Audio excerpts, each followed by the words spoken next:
Welcome to R news. आज की जो स्टोरी हम कवर करने जा रहे हैं इसके अंदर हम लोग बात करेंगे चीन और नेपाल के बीच में एक बहुत ही खास एमओयू साइन किया गया है।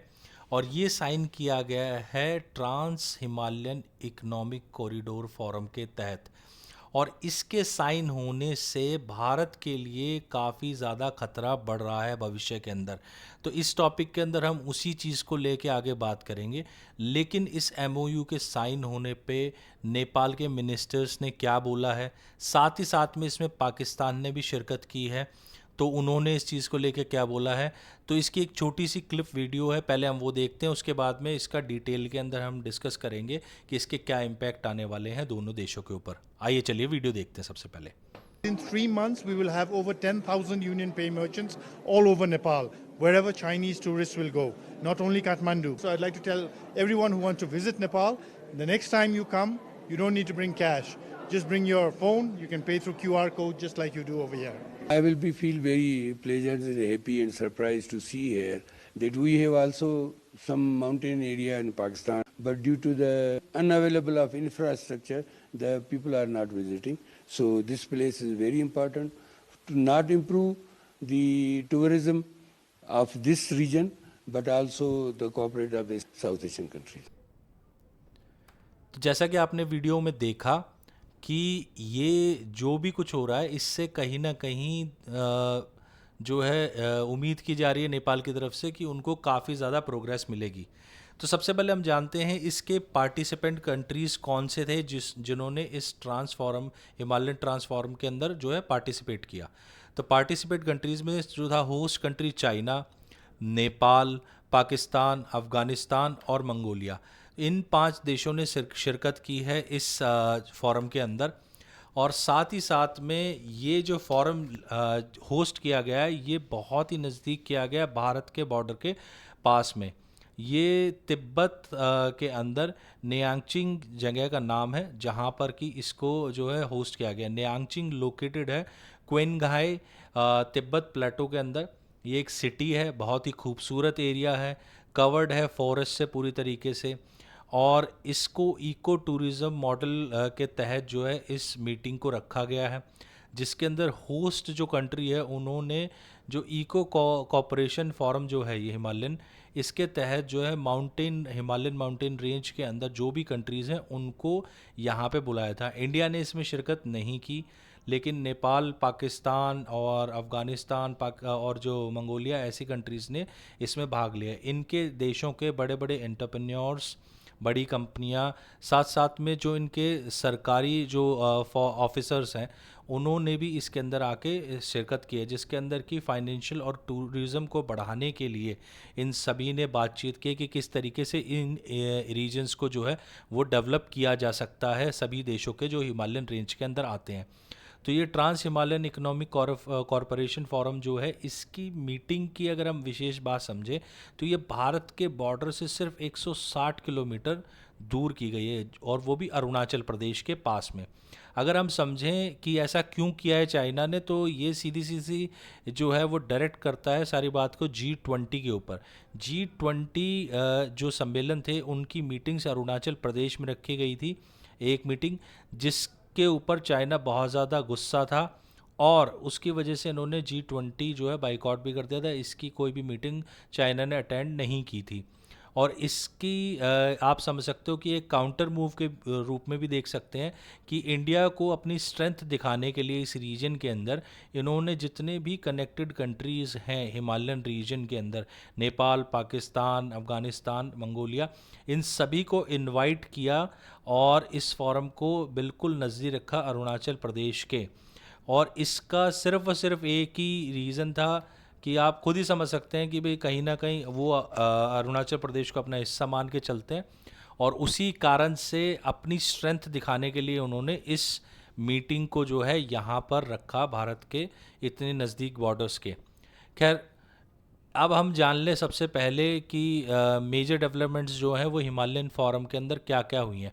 सबसे पहली चीज़ तो कि इससे नेपाल को हासिल क्या होगा, साथ साथ में उससे नेपाल पे इम्पैक्ट क्या पड़ने वाला है, और उन सब चीज़ों का इम्पैक्ट इंडिया के ऊपर क्या आएगा, ये सब चीज़ें हम जानते हैं आगे। तो सबसे पहले हम बात करते हैं ये जो MOU साइन किया गया है चाइना और नेपाल के बीच में, इसके अंदर अगले 3 महीने के अंदर ही लगभग 10,000 यूनियन पे मर्चेंट्स जो हैं वो नेपाल के अंदर सभी जगह, सभी स्टेट्स के अंदर जो है वो शॉपकीपर्स को प्रोवाइड कराने की कोशिश की जाएगी।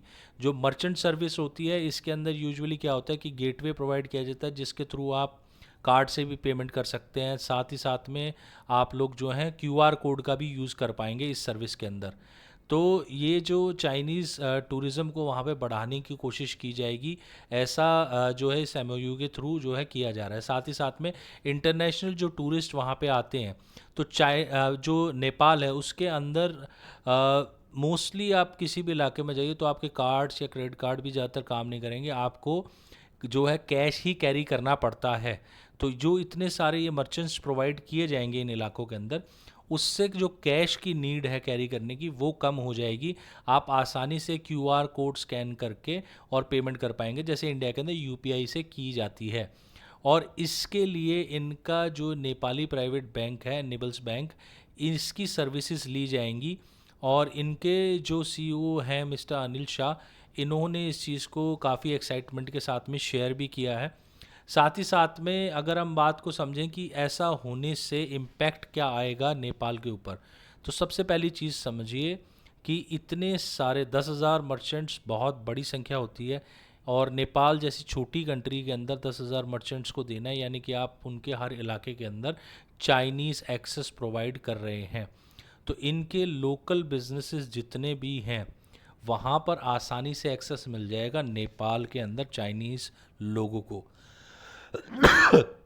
साथ ही साथ में अगर समझें तो चाइनीज़ सिटीजन्स जो हैं वो भविष्य के अंदर आसानी से अपने बिजनेस या अपनी शॉप्स भी खोल पाएंगे। जैसे MOU अभी साइन हुआ है तो भविष्य में जल्दी ही आपको और भी MOUs दिखेंगे जिसमें कि चाइना के बिज़नेस और चाइना की कंपनियों को इजी एक्सेस दे दिया जाएगा इन मर्चेंट्स के खुलने के बाद में। ऐसा अगर होता है तो चाइना को कहीं ना कहीं आप समझिए कि वो नेपाल को अपने कंट्रोल में ले लेंगे, क्योंकि जितने भी देशों के अंदर आज के समय में बैंक करप्सी आई है, जैसे कि श्रीलंका या आप साउथ अफ्रीका की बहुत सारी जगह देख लीजिए, सभी के अंदर कहीं ना कहीं सेम टाइप का पैटर्न यूज़ किया गया है बेल्ट एंड इनिशिएटिव रोड के थ्रू। और इन सभी के अंदर सबसे पहले इसी टाइप के बिजनेसेस या फिर इंफ्रास्ट्रक्चर प्रोजेक्ट्स को दे के उसके बाद में ये इजी एक्सेस ले लेते हैं, और उसके बाद में जब इनकी कंपनियों का वहाँ पे एक्सेस हो जाता है तो ये इतनी ज़्यादा तादाद में अपनी कंपनियों को वहाँ उतारते हैं कि उनकी लोकल कंपनियां उनके सामने टिक नहीं पाती हैं। और अगर हम नेपाल की बात करें तो नेपाल एक ऐसी कंट्री जिसके पास में अपनी कोई इंडस्ट्री नहीं है। जितना भी कुछ आता है नेपाल में सब कुछ इंपोर्ट किया जाता है। नेपाल बेसिकली डिपेंड करता है टूरिज़्म के ऊपर, हैंडीक्राफ्ट के ऊपर अपने, और उसके अलावा जो नेपाली लोग दूसरे देशों में जाके जॉब करते हैं वो लोग नेपाल में पैसा भेजते हैं, उसी के ऊपर ही इनकी इकॉनमी सरवाइव करती है। ऐसे में अगर चाइनीज़ कंपनियां घुस जाती हैं नेपाल में बड़े स्तर पे, तो इनका जो हैंडीक्राफ्ट का बिज़नेस है जिसके ऊपर ये पैसा कमाते हैं, तो उसके कंपेयर में वो इतने सस्ते प्राइस पर अपनी चीज़ें प्रोवाइड करेंगे कि इवेंचुअली इनके यहाँ का जो हैंडीक्राफ्ट या लोकल बिज़नेस है धीरे धीरे ख़त्म हो जाएगा। और अगर ऐसा होता है तो वहाँ पे बेरोज़गारी की दर बढ़ेगी, और इवेंचुअली वही होगा जो कि ज़्यादातर देशों में होता है। जब बिजनेसेस ख़त्म हो जाते हैं तब ये लोग लेंगे लोन, और लोन की जो डेप्थ है वही उसी डेप्थ के अंदर ही कहीं ना कहीं ज़्यादातर छोटे देश फंस जाते हैं चाइना के, और आज नेपाल भी कहीं ना कहीं उसी रास्ते पे आगे बढ़ चुका है। अभी भी इवन अगर आप देखें तो बड़े स्तर पर नेपाली लोग जो हैं वो चाइनीज़ प्रोडक्ट्स का इंपोर्ट करके ही चीज़ों को बेचते हैं वहाँ पे। अगर वहाँ की मार्केट में देखें तो आपको Chinese bikes, car, cigarette, clothes और बहुत सारे चाइनीज़ आइटम जो हैं वो मिल जाएंगे, क्योंकि किसी भी तरीके की इंडस्ट्री नहीं है वहाँ पे, बाहर से ही सब कुछ इंपोर्ट किया जाता है वहाँ पे। तो इसी कारण से कहीं ना कहीं नेपाल एक ऐसे डेप्ट ट्रैप की तरफ बढ़ रहा है जिसकी वजह से कहीं ना कहीं भविष्य में नेपाली लोगों को बड़ी प्रॉब्लम आएगी देखने के लिए। अब अगर हम बात करें कि इम्पैक्ट क्या पड़ेगा इसका इंडिया के ऊपर, तो इंडिया से नेपाल के रिलेशन आज से नहीं हज़ारों साल पुराने हैं। इसी वजह से कहीं ना कहीं इंडिया और नेपाल के जो बॉर्डर्स हैं वो बहुत ही कम चेकिंग की जाती है। वहाँ पे बहुत आसानी से कोई भी व्यक्ति भारत से नेपाल और नेपाल से भारत में आ जा सकता है। कोई ख़ास तरीके का उसके ऊपर कोई ध्यान नहीं दिया जाता, ना ही कोई विशेष कागजी कार्रवाइयों को चेक किया जाता है। लेकिन अगर इन देशों को, या ये कहिए कि चाइना को स्पेशली अगर एक्सेस मिल जाता है नेपाल का, और यहाँ पर बड़े स्तर के ऊपर ये अपनी कंपनीज़ को ले आती हैं, तो चाइनीज़ कंपनी बेसिकली स्पाइस का काम करती हैं, और जो देश को ये अपना दुश्मन समझती हैं वहाँ पे अनस्टेबिलिटी फैलाती हैं।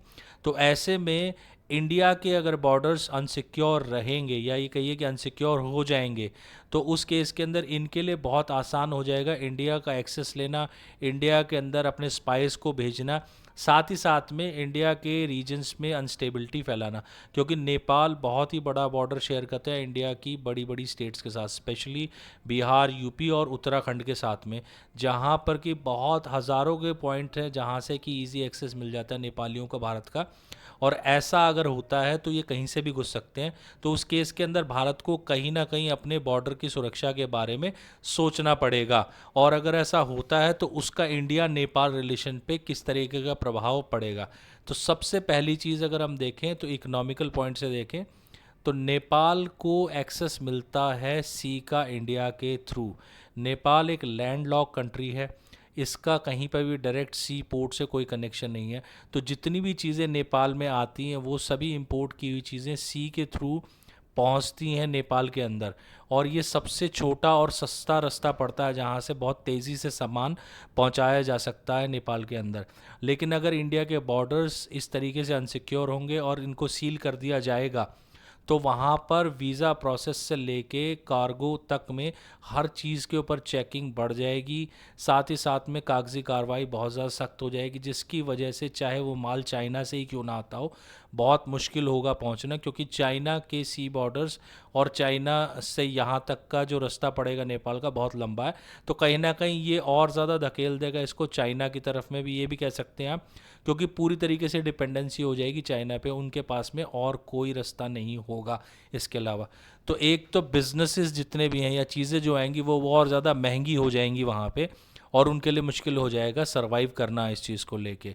साथ ही साथ में हज़ारों से लाखों की तादाद में नेपाली लोग भारत में आते हैं, भारत में काम करते हैं। नेपाली सिटीजन्स को जो है भारत के सिटीजन्स के इक्विवेलेंट ही ट्रीट किया जाता है इंडिया के अंदर। इनको ना सिर्फ प्राइवेट जॉब, गवर्नमेंट जॉब्स के अंदर ही बराबर का ही मौका दिया जाता है।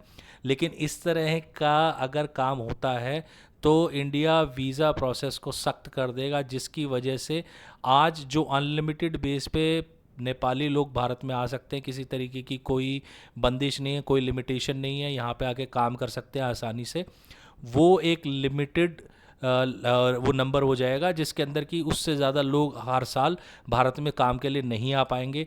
साथ ही साथ में जो लोग यहाँ पे गवर्नमेंट जॉब में काम कर रहे हैं या प्राइवेट जॉब में काम कर रहे हैं उनको वर्क वीज़ा की ज़रूरत पड़ेगी, और गवर्नमेंट जॉब वालों को सिटीजनशिप की ज़रूरत पड़ेगी।